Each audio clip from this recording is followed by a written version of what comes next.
Pemirsa, keprihatinan atas temuan Badan Narkotika Nasional BNN Provinsi Bali, di mana salah satu anggota DPRD dinyatakan positif mengkonsumsi narkoba, tidak hanya bergulir di kalangan eksekutif, legislatif maupun akademisi saja. Masyarakat pun demikian, mereka bukan hanya prihatin, namun hal tersebut sangat disesalkan. Mereka, DPRD sebagai wakil mereka tidak seharusnya sampai berurusan dengan narkoba yang merupakan obat-obatan terlarang. Bahkan sebagai DPRD yang merupakan pilihan rakyat, sudah seharusnya menjadi panutan yang baik, bukan malah sebaliknya. Masyarakat berharap oknum yang bersangkutan diberikan tindakan yang tegas dan hal seperti ini agar jangan sampai terjadi lagi. Wakil rakyat yang lainnya pun diharapkan untuk tidak henti-hentinya memperbaiki dan membenahi kinerja. Sangat mencoreng citra pemimpin terutama yang utamanya di Bali seperti itu. Karena apa? Nah, DPR itu adalah perwakilan rakyat. Nah, di mana dia itu mengatur nanti segalanya ke pendapat, menampung aspirasi rakyat. Nah, seperti itu.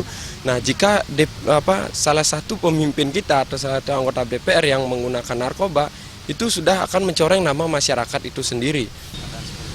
Menurut saya itu sangat mengecewakan sekali ya, karena itu kan petinggi negara lah, salah satu petinggi negara, masa dia nggak ngasih contoh yang baik untuk kita, sedangkan mereka berkoar-koar untuk kita lebih maju, sedangkan dirinya sendiri aja malah terjerumus oleh narkoba itu sendiri. Jadinya sungguh mengecewakan aja seperti itu. Harusnya sih ada tindak tegas selanjutnya, apalagi itu kan wakil rakyat, itulah. Kita kan sebagai rakyat, mereka wakil rakyat otomatis kan di bawahnya kita. Otomatis mereka mewakili bagaimana aspirasi kita. BNN juga diharapkan melakukan pemeriksaan mendalam terhadap oknum tersebut. Hal ini untuk mengetahui peran oknum apakah hanya pemakai atau sekaligus merangkap sebagai pengedar. Jika hanya pemakai, maka perlu langkah rehabilitasi.